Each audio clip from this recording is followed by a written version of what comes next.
आज से मैं क्लास 10 का सिलेबस स्टार्ट करने वाला हूँ और सबसे पहले मैं मैथ्स का क्लास 10 का पहला चैप्टर यानी वास्तविक संख्या पढ़ाने वाला हूँ। और वास्तविक संख्या पढ़ने से पहले हमें सबसे पहले जानना यह जरूरी है कि संख्या है क्या। देखिए, चलिए बोर्ड पे चलते हैं। देखिए, सबसे पहले हम लोग जान लेते हैं कि नंबर यानी संख्या है क्या। ठीक है, यानी संख्या नंबर। ठीक है, मैं आपको बता दूं कि संख्या जो है कि दो टाइप्स की होती हैं। संख्या जो है कि दो टाइप्स की होती हैं। कौन कौन सी, तो मैं आपको लिख रहा हूं, ध्यान से देखिएगा और इसको आप कॉपी पे नोट करते चलिएगा। ठीक है, तो संख्या दो प्रकार की होती है। एक होता है वास्तविक संख्या, एक होता है वास्तविक संख्या, दूसरा होता है काल्पनिक संख्या। काल्पनिक संख्या यानी रियल नंबर, इमेजिनरी नंबर। ठीक है, तो हमारा जो 10 है, क्लास 10, उसमें जो हमें पढ़ना है वो है वास्तविक संख्या। अब आपको मैं बता दूं कि काल्पनिक संख्या जो पढ़ना होता है वो क्लास 11th में आपको पढ़ने को मिलेगा। तो सबसे बड़ी बात यह है कि आखिर में काल्पनिक संख्या है क्या। तो मैं आपको बता दूं कि कोई भी संख्या, ध्यान से सुनिए, कोई भी संख्या जिसे आप रूट के अंदर माइनस लगा के लिखते हैं, ध्यान से सुनिए, कोई भी संख्या जिसे आप रूट के अंदर माइनस लगा के अगर लिखते हैं वो सभी संख्याएं काल्पनिक संख्याएं होती हैं। क्लियर। देखिए, रूट के अंदर माइनस लगा के जो भी संख्याओं को आप नोट करेंगे वो सभी संख्याएं क्या होंगी, तो काल्पनिक संख्या होंगी। क्लियर। जैसे मान लीजिए कि मैं और नोट करता हूँ, √-3, √-5, तो आपको दिख रहा होगा कि रूट के अंदर मैंने जो माइनस लगा के संख्या लिखा हुआ है ये सभी संख्याएं काल्पनिक संख्याएं होती हैं। चलिए, अब हम लोग पढ़ने वाले हैं कि वास्तविक संख्या है क्या। चलिए, हटाता हूं इसको, रफ करता हूं और आप नोट कर लीजिएगा। देखिए, क्या होता है कि जो संख्याएं मैंने बताया कि रूट के अंदर माइनस लगा के लिखते हैं वो काल्पनिक संख्याएं होती हैं, जो 11th में पढ़ने को मिलेगा। ठीक है ना। और रियल नंबर क्या है कि जिसे हम लिख सकते हैं, क्या है, रियल्स नंबर है। चलिए, रियल्स नंबर यानी वास्तविक संख्या बहुत सारी होती हैं, बट हमें क्लास 10th के अकॉर्डिंग कुछ संख्याएं जो हैं जानना बहुत ही जरूरी है। ठीक है, जैसे जैसे चैप्टर्स आते जाएंगे मैं आपको धीरे धीरे उस संख्याओं के बारे में बताता जाऊंगा। क्लियर ना। चलिए, इस चैप्टर के लिए हमें पढ़ना है पहली संख्या। एक जो संख्या होती है वो है भाज्य संख्या। कौन सी संख्या, भाज्य संख्या। ठीक है, यानी composite number, composite number. Clear. दूसरा हमें पढ़ना है अभाज्य संख्या, अभाज्य संख्या। ध्यान से देखिए, इसको बोलते हैं प्राइम नंबर।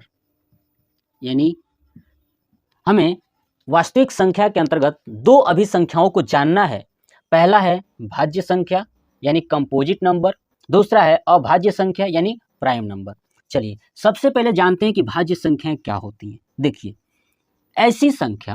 ऐसी संख्या जिसका गुणनखंड, जिसका गुणनखंड 2 से अधिक हो। आप याद रखिएगा, ऐसी संख्या जिसका गुणनखंड 2 से अधिक हो वो सभी संख्याएं भाज्य संख्या कहलाती हैं। अब हम लोग समझते हैं कि इसका मतलब क्या है, गुणनखंड का मतलब क्या है। मान लीजिए कि मैं कोई एक संख्या लिखता हूँ, ठीक है, 25, मैंने ये लिख दिया 25। अब आप इसको 25 को कैसे लिख सकते हैं, आप ध्यान से देखिए। क्या मैं इसको 25 को अगर छोटे छोटे करके तोड़ूं और मल्टीप्लाई लगाऊं तो क्या होगा। देखिए, 1 × 5 × 5। अब देखिए, क्या 25 को मैं ये लिख सकता हूँ ना 1 के साथ। आप ध्यान रखिएगा, 1 के साथ। देखिए, 1 × 5 × 5। ठीक है, अगर मैं इस संख्या को छोटी सी छोटी संख्या में तोड़ दूं, गुणनखंड कर दूं, तो ये कितनी बन रही है। देखिए, 1 2 3, यानी ये कितने पार्ट में गुणनखंड हो गया है, तो 3। अब मैंने कहा कि भाज्य संख्या क्या होती हैं, ऐसी संख्या जिसका गुणनखंड 2 से अधिक हो। 2 से अधिक हो वो सभी क्या है, भाज्य संख्या। अब आप बताइए, क्या 25 भाज्य संख्या है, तो बिल्कुल हाँ। क्यों है, क्योंकि इसकी कितनी गुणनखंड हुए हैं, 1 2 3। क्लियर। चलिए, अब हम लोग जानते हैं कि सबसे छोटी भाज्य संख्या कौन सी है। सबसे छोटी भाज्य संख्या। क्लियर। उसके बाद दूसरा, सबसे छोटी सम भाज्य संख्या। उसके बाद जानेंगे सबसे छोटी विषम भाज्य संख्या। अब ध्यान से सुनिए, सबसे छोटी भाज्य संख्या, सबसे छोटी समभाज्य संख्या और सबसे छोटी विषम भाज्य संख्या, ये हमें याद रखने की जरूरत नहीं है। मैं आपको कॉन्सेप्ट समझाता हूँ, ध्यान से सुनिएगा।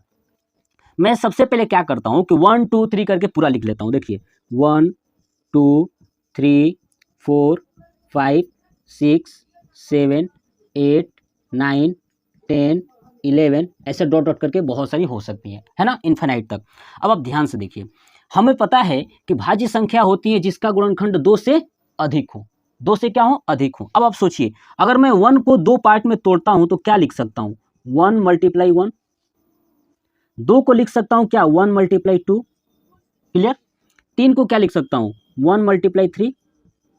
4 को क्या लिख सकता हूं, 1 × 2 × 2। राइट। 5 को क्या लिख सकता हूं, तो 1 × 5। 6 को क्या लिख सकते हैं, 1 × 2 × 3। आपको दिख रहा है। चलिए 7 को क्या लिख सकते हैं, 1 × 7। 8 को क्या लिख सकते हैं, तो अब देखिए 1 × 2 × 2 × 2। 9 को क्या लिख सकते हैं, 1 × 3 × 3। अब आप लॉजिकली सोच के देखिए कि कौन सी ऐसी संख्या है जिसका गुणनखंड 2 से अधिक है। वो भाज्य संख्या होंगी, तो आपको दिख रहा होगा। देखिए यहाँ पे कितनी है, तो 2, यहाँ पे 2, यहाँ पे 2, यहाँ पे कितना है, 2 से अधिक यानी 3। ये है कंपोजिट नंबर। क्या है, कंपोजिट नंबर। चलिए अब यहाँ पे देखिए, ये भी क्या है, कंपोजिट नंबर। क्लियर ना, यानी भाज्य संख्या। अब यहाँ पे देखिए, ये भी 2 से अधिक है, तो ये भी क्या हो गया, कंपोजिट नंबर। क्लियर। यहाँ भी क्या है, ये कंपोजिट नंबर। अब आप लॉजिकली सोचिए कि अगर मैं आपसे पूछूं कि बताओ सबसे छोटी भाज्य संख्या। अब आप देखिए, भाज्य संख्या पूछा है तो कंपोजिट नंबर कहाँ से स्टार्ट है, ये वाला, तो कितना है, 4। तो सबसे छोटी भाज्य संख्या कौन सी हो गई, तो 4। क्लियर। चलिए सबसे छोटी सम भाज्य संख्या। अब आप देखिए, 4 तो भाज्य संख्या स्टार्ट है, लेकिन ये सम भी है, और इसके पीछे कोई भी संख्या ऐसी सम नहीं है जिसका गुणनखंड 2 से अधिक हो, तो यही है, यानी सबसे छोटी सम भाज्य संख्या भी क्या होगा, तो 4। चलिए नेक्स्ट कह रहा है कि सबसे छोटी विषम भाज्य संख्या। अब आपको बताना है कि विषम। अब आप देखिए, ये क्या था, सम। ये भी कंपोजिट नंबर है, तो ये भी क्या है, सम। ये भी कंपोजिट नंबर है, ये भी क्या है, सम। ये क्या है, 9 विषम। 9 क्या है, तो विषम। ठीक है, यानी 9 जो है कि विषम है, इसलिए सबसे छोटी विषम भाज्य संख्या क्या होगी, 9। क्लियर। तो आपको ये समझ में आ चुका होगा कि भाज्य संख्याएं किसे कहते हैं, यानी ऐसी संख्या जिसका गुणनखंड 2 से अधिक होता है उसे हम भाज्य संख्या कहते हैं। क्लियर। अब हम लोग पढ़ने वाले हैं अभाज्य संख्या। चलिए अब देखते हैं अभाज्य संख्या क्या होता है, आप इसको नोट कर लीजिएगा। क्लियर। चलिए अब हम लोग पढ़ने वाले हैं अभाज्य संख्या। चलिए अब मैं यहाँ पे नोट करता हूँ अभाज्य संख्या।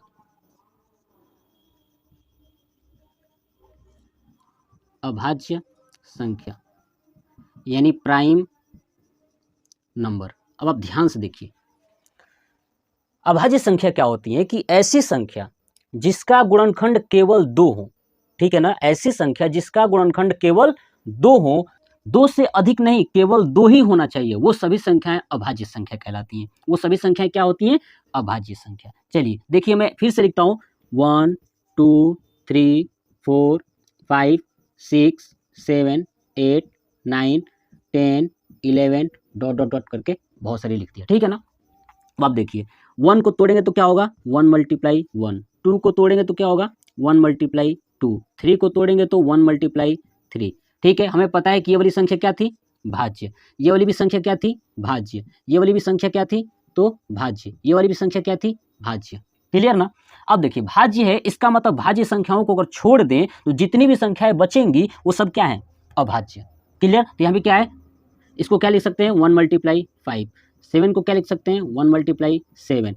ठीक है ना। अब आप देखिए, ये भी क्या है, भाज्य संख्या। अब आते हैं ये 11। 11 को क्या लिख सकते हैं, 1 × 11। देखिए इसका गुणनखंड कितना आ रहा है, तो सिर्फ 2 आ रहा है, इसका मतलब ये सभी क्या है, अभाज्य संख्या। चलिए अब आप लॉजिक सुनिए। एक के बारे में मैं बता दूं कि यही एक ऐसी संख्या है जो 2 बार मल्टीप्लाई करने पे आया है। एक ही संख्या को 2 बार मल्टीप्लाई नहीं कर सकते। क्लियर ना, इस संख्या के लिए। तो इसका मतलब कि ये संख्या 1 अभाज्य नहीं है। ध्यान रखिएगा कि 1 अभाज्य नहीं है। आपसे क्वेश्चन पूछा जाए कि बताइए 1 कौन सी संख्या है, भाज्य है कि अभाज्य है, तो आप याद रखिएगा 1 न तो भाज्य है और न ही अभाज्य है, ठीक है ना, न तो भाज्य है यानी 1 जो है कि अगर अभाज्य नहीं है तो ये भाज्य भी नहीं है। यानी ध्यान रखिएगा, ये आपके बहुविकल्पी क्वेश्चन में पूछा गया है यूपी बोर्ड में कि 1 कौन सी संख्या होती है, तो ध्यान रखिएगा न तो ये भाज्य है और न ही अभाज्य संख्या है। क्लियर। अब आइए इस 1 को हटा देता हूं। अब आपसे पूछा जाए कि बताओ सबसे छोटी अभाज्य संख्या, सबसे छोटी, ध्यान से सुनिएगा, सबसे छोटी अभाज्य संख्या। अब आपको दिख रहा है कि सबसे छोटी अभाज्य संख्या क्या है, तो 2 दिख रहा है ना, तो लिख दीजिए 2। अब आपसे पूछा जाएगा कि सबसे छोटी सम अभाज्य संख्या, सम अभाज्य संख्या, तो आप देखिए सम है कि नहीं 2, तो लिख लीजिए 2। अब चलिए, अब आपसे पूछा जाए सबसे छोटी विषम अभाज्य संख्या। अब आप बताइए विषम कौन सी है, 3 है कि नहीं, 3 है ना, तो नोट कर दीजिए 3। अब आप ध्यान से सुनिए, ये हमारी थी अभाज्य संख्या, यानी कौन कौन सी संख्या अभाज्य है। अब दूसरा क्वेश्चन पूछा गया है कि कौन सी ऐसी संख्या है जो सम और अभाज्य दोनों है, कौन सी ऐसी संख्या है जो सम और अभाज्य दोनों है। तो आप देखिए ना, 2 जो है अभाज्य भी है और सम भी है, तो आप ये भी कॉन्सेप्ट याद रखिएगा। ये था हमारा अभाज्य संख्या से रिलेटेड जानकारियाँ। चलिए अब हम लोग इस चैप्टर को पढ़ने के लिए, यानी वास्तविक संख्या को पढ़ने के लिए हमने पढ़ लिया भाज्य संख्या, अभाज्य संख्या। अब हम लोग पढ़ने वाले हैं 2 टाइप्स पढ़ने वाले हैं। इस 2 टाइप्स को अगर आप समझ लेते हैं तो आप इस क्वेश्चन को कर लेंगे। देखिए 2 चीज़ का पढ़ना पिया, यानी HCF पढ़ना है और LCM पढ़ना है। ये 2 चीज़ें आप सीख लीजिए, उसके बाद आगे बताएंगे। देखिए HCF LCM, HCF का मतलब होता है highest common factor, LCM lowest common multiply, highest common factor. देखिए नाम लिखा है हाईएस्ट और यहाँ पे lowest common multiply, highest common factor, ठीक है, यानी हिंदी में बोलते हैं इसको मस, ठीक है ना, यानी महत्तम समापवर्त्य, ठीक है, इसको बोलते हैं लस, यानी लघुत्तम समापवर्त्य। क्लियर। चलिए HCF क्या होता है, LCM क्या होता है, तो मैं आपको बता दूं कि किसी भी संख्या का, यानी 2 संख्या आपको दिया गया होगा और उस दोनों संख्याओं का HCF पूछेगा और LCM पूछेगा। तो सबसे पहले सीखते हैं कि HCF क्या होता है, LCM क्या होता है। चलिए मैं आपको बता दूं, किसी भी 2 संख्याओं का सबसे कम घात वाले मान को लिखना ही HCF कहलाता है। यानी किसी भी 2 संख्या का अगर सबसे कम घात वाले मान अगर लिखते हैं तो वो HCF होता है। आप याद रखिएगा, सबसे कम घात वाला क्या होता है, HCF, याद रखिएगा, कम घात वाला HCF, और ज़्यादा घात वाला क्या होता है, LCM होता है, ठीक है ना, ज़्यादा घात वाला क्या होता है, तो LCM होता है। चलिए इसके लिए आपको ध्यान रखना है कि जब HCF LCM आप लिखोगे तो ध्यान रखिएगा एक और formula, HCF multiply LCM equal to पहली संख्या गुणे दूसरी संख्या। ये फार्मूला आप याद रख लीजिएगा, इसका प्रयोग होगा। ये मोस्ट इंपॉर्टेंट पॉइंट है, ये भी इंपॉर्टेंट है और ये भी इंपॉर्टेंट है। यानी HCF क्या होगा, किसी भी 2 संख्या का अगर सबसे कम घात वाला मान अगर आप लिख लेते हैं तो वही क्या होगा, HCF होगा, और ज़्यादा घात वाला अगर लिखते हैं तो LCM हो जाएगा। क्लियर। और ये याद रखिएगा, HCF गुणे LCM बराबर पहली गुणे दूसरी संख्या, यानी किसी 2 संख्या दिया हुआ हो और उसका HCF आपको पता है, ठीक है, और 2 संख्या पता है तो LCM निकल जाएगा सकते हैं। मान लीजिए कि LCM दिया हो और पहली दिया हो दूसरी दिया हो तो हम HCF ज्ञात कर सकते हैं। ये आगे के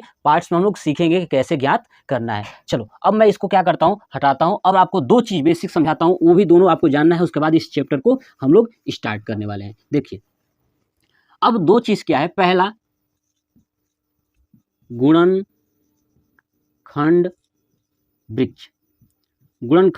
वृक्ष, ठीक है ना, दूसरा हम लोग पढ़ने वाले हैं, ठीक है, अभाज्य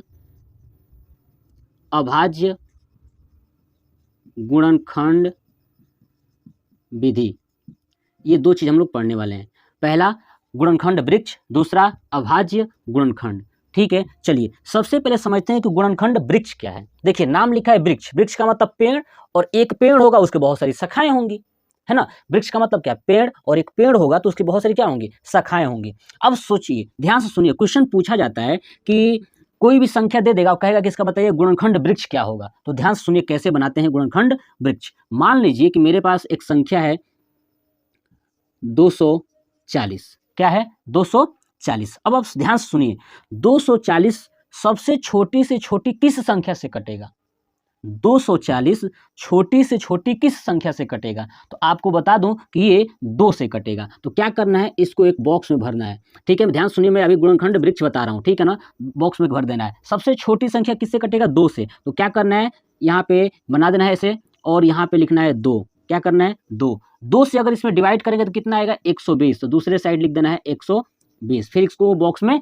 बंद कर देना है। क्लियर। अब देखिए ये बड़ा है, अब सोचिए फिर 120 किससे कटेगा, तो हमें पता है फिर 2 से कटेगा। तो फिर ये बनाइए, ठीक है, फिर 2 बॉक्स बना लीजिए। 2 बॉक्स बनाएंगे, यहाँ पे लिख दीजिए 2 से करेंगे तो कितना हो जाएगा, 60। देखिए फिर 60 कटेगा, तो फिर बना लीजिए ऐसे 2 पार्ट्स में बांट लीजिए, और यहाँ पे लिख दीजिए 2 से कटेगा, तो मैं यहाँ पे लिख दिया 2, और यहाँ पे लिख दिया 30। देखिए फिर 30 कटेगा, किससे कटेगा, तो 2 से कटेगा। चलिए 2 मैं लिख देता हूँ यहाँ पे, और यहाँ पे क्या हो जाएगा 15। अब आप देखिए जो 15 है, 15 है, वो किससे कटेगा, तो 3 से कटेगा। फिर बना दीजिए पार्ट्स, यानी 3 और 5। अब ध्यान रखिए, जिससे भाग कर रहे हैं ना वो हमेशा लेफ्ट में होना चाहिए। ध्यान रखिए वो कहाँ होगा, लेफ्ट में, ठीक है। अब देखिए 5, अब बताइए 5 क्या कटेगा। अब 5 में कोई डिवाइड तो है नहीं, 5 का तो 5 ही होगा ना, तो आप यहाँ पे छोड़ दीजिए। क्लियर, छोड़ दीजिए। और नहीं भी छोड़ेंगे तो कोई दिक्कत नहीं, आप यहाँ पे कर लीजिए 5 का डिवाइड। 5 का डिवाइड कर लेंगे, ये बन जाएगा, यहाँ लास्ट में क्या होगा 1। क्या होगा 1। तो ये था हमारा गुणनखंड वृक्ष। क्लियर ना। अब आपसे कोई भी संख्या दे के कहे कि गुणनखंड वृक्ष बनाइए, तो आप ध्यान रखिएगा ये वृक्ष है, इसकी बहुत सारी शाखाएं हैं। जो बड़ी शाखा है फिर उसको छोटी छोटी शाखाओं में बांटिए, फिर छोटा। अब ध्यान रखिए यहाँ पे वही संख्या कटेगी जो सबसे छोटी छोटी होंगी। क्या होंगी, उसी संख्या से काटना है जो संख्या क्या क्या है, छोटी छोटी संख्याएं होंगी, छोटी छोटी संख्याओं से काटना है उसको। क्लियर। तो ये था हमारा गुणनखंड वृक्ष। अब आपको समझाते हैं कि अभाज्य गुणनखंड विधि क्या होता है। चलिए मैं इसको हटाता हूँ, रफ करता हूँ। आप लोग, मैं कहूँगा कि आप जो है कि जो कॉपी भाई लोग नहीं बना रहे हैं वो कॉपी बना लें, और बिल्कुल मेरे साथ ही सब कुछ नोट करते चलें, क्योंकि मैं A to Z कोई भी ऐसा कॉन्सेप्ट नहीं है जो आपके बोर्ड के एग्जाम में अगर आए और आप छोड़ के आ जाओ। ठीक है। अगर आप मुझसे ऑफलाइन भी पढ़ना चाहते हैं तो हम बलिया के खड़सरा गाँव है, वहाँ पे एक विद्यालय है, आरवी विद्यालय खड़सरा। ठीक है, मैं वहाँ पे ऑफलाइन भी कोचिंग पढ़ाता हूँ। तो आपको जो है मैं कि नंबर दे दूंगा अपने कमेंट बॉक्स में, ठीक है, कमेंट बॉक्स में और डिस्क्रिप्शन में भी नंबर दे दूंगा। अगर आप मेरे खड़सरा गांव के आसपास के हैं तो आप आके पढ़ सकते हैं। ठीक है, चलिए देखिए, अब यह है अभाज्य गुणनखंड विधि। सुनिए अभाज्य गुणनखंड विधि क्या होता है। हमने अभी पढ़ लिया है कि अभाज्य क्या होता है। अभाज्य गुणनखंड विधि क्या कहता है कि आप किसी भी संख्या को न तोड़ते जाओ, गुणनखंड करते जाओ, लेकिन केवल अभाज्य ही होना चाहिए। यानी किसी संख्या का अगर आप गुणनखंड निकालते हो तो क्या होना चाहिए, अभाज्य ही होना चाहिए। क्या होना चाहिए, अभाज्य ही होना चाहिए। अब ध्यान सुनिए, उसी को बोलते हैं अभाज्य गुणनखंड विधि। मान लीजिए कि मैंने एक संख्या लिखा था 240, अभी मैंने आपको लिख के दिखाया था 240। अब ध्यान सुनिए, जब अभाज्य गुणनखंड विधि कहता है तो 240 को क्या करना है, ध्यान सुनिए। 240 मैंने क्या किया, लिख दिया। 240 को मैं तोड़ना स्टार्ट करूंगा। अब तोड़ेंगे कैसे, तो ध्यान सुनिए, 240 लिख लीजिए। ठीक है, जो संख्या दिया हो ना, जो संख्या उसको अलग लिख लीजिए। अब इसको तोड़ना स्टार्ट करिए। देखिए किससे कटेगा, सबसे छोटा 2 से 120, फिर किससे कटेगा 2 से 60, फिर 30, फिर 15, फिर 5, फिर तब तक कट करना है जब तक लास्ट में 1 ना आ जाए। क्लियर ना। अब आप देखिए ये जो संख्याएं आई है ना, यही है अभाज्य। क्या आप बताइए, सोच के देखिए, क्या 2 अभाज्य नहीं था कि नहीं, 3 अभाज्य नहीं था 5 भी क्या है, अभाज्य है। तो बस आप नोट कर दीजिए, जो संख्या आया है नोट कर दीजिए, जो जितने हैं नोट कर दीजिए, 3 और 5। अब आप देखिए ये संख्या क्या हो गई, अभाज्य गुणनखंड। ये क्या हो गया, अभाज्य गुणनखंड। क्लियर ना, यही क्या है, अभाज्य गुणनखंड। अब आपसे एग्जाम में पूछेगा कि अभाज्य गुणनखंड विधि द्वारा HCF और LCM ज्ञात कीजिए। अब हमारा ये वास्तविक संख्या का पूरा बेसिक इंट्रोडक्शन था। अब आपको ये पूरा बेसिक इंट्रोडक्शन कैसा लगा, नेक्स्ट पार्ट में मैं इस चैप्टर का सभी क्वेश्चंस कराऊंगा और आप क्वेश्चंस को करने से पहले ये वाला वीडियो जरूर वॉच कर लीजिए, पूरा देख लीजिए कॉन्सेप्ट, तभी आपको नेक्स्ट पार्ट यानी जो टॉपिक वाला है वो पूरा समझ में आएगा। ठीक है, तो आपको ये कैसा लगा कमेंट बॉक्स में कमेंट करके जरूर बताइएगा। जय हिंद, जय भारत।